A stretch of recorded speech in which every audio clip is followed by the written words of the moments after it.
what's going on. Are you still recording? Yeah. Okay, and where we last left off from my book, The SovereignLight, A Course in Metaphysical Spirituality, we were, I briefly touched upon the angel God emblem, that after this book has been, read through and everything and completed, perhaps one can grasp a better understanding of this sigil. And I was describing the Ida and Pingala, okay? Nadis are streams of energy. And everything that, there's billions, millions of nadis. It's like, waterfalls. It's like they're going right through us from a cellular level, from a chromosome where we have our antennas, the telomeres, and those light up too. And it's all a matter of when we can receive everything and radiate out. Those are the nadis, and they come into line.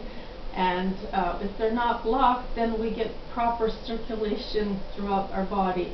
And this balance, and everything comes from our bloodstream. Let's say, the hormones, endocrine system, and what we have is the pituitary gland, which is the master gland that secretes both from behind and from the front, and then the pons, which is, I think, is the one that does the serotonin, and the pineal gland that releases the melatonin.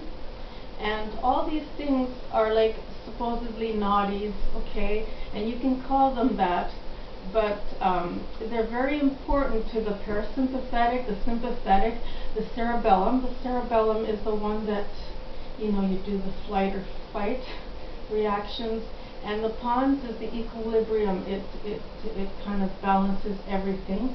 And then the pituitary is the growth hormone. It helps, and with also the serotonin with our metabolism and our digestive system. And so they're very important, intricate things. And in the past, people from the Vedic or yoga, tantric, when you do these things and the various movements you make, you kind of help to release those energies. You open up, right?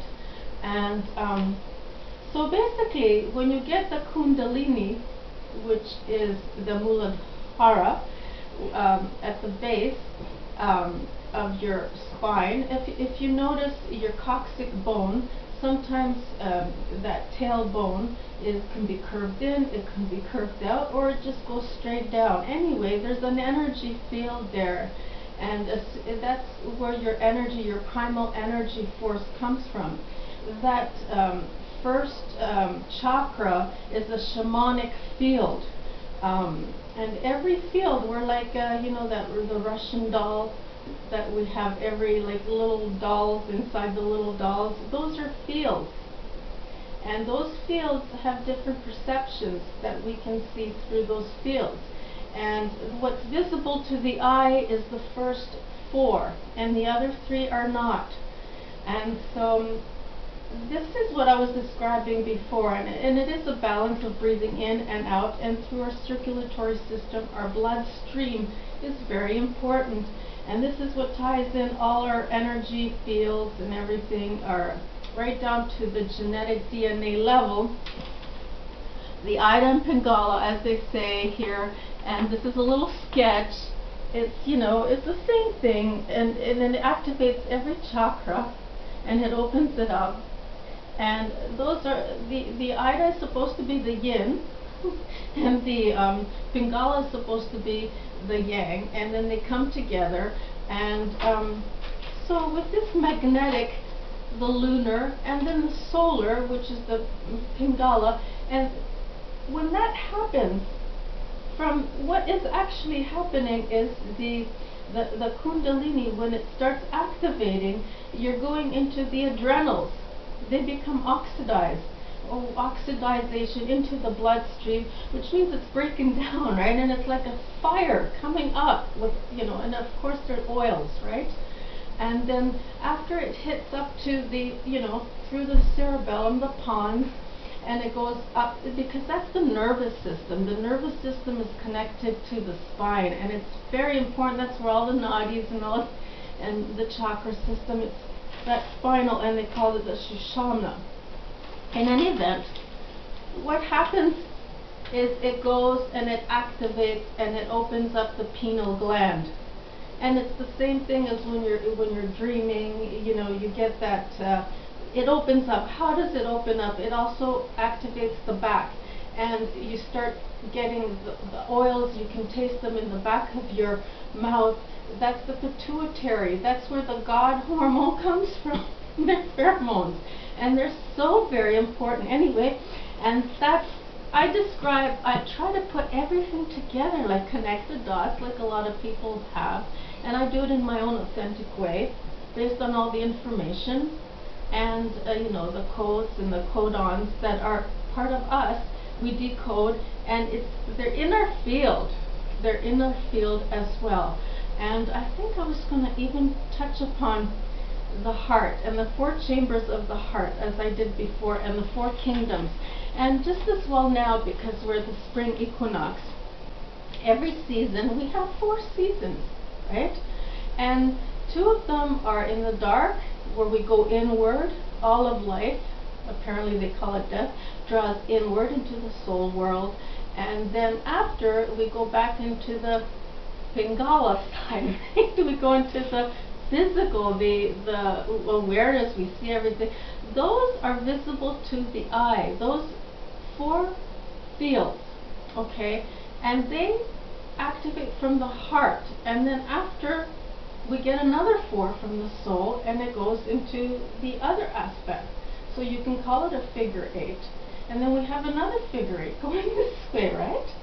And that is 4 again. Those are 4 chambers of the heart. We get seasons, we get kingdoms from every season, do we not?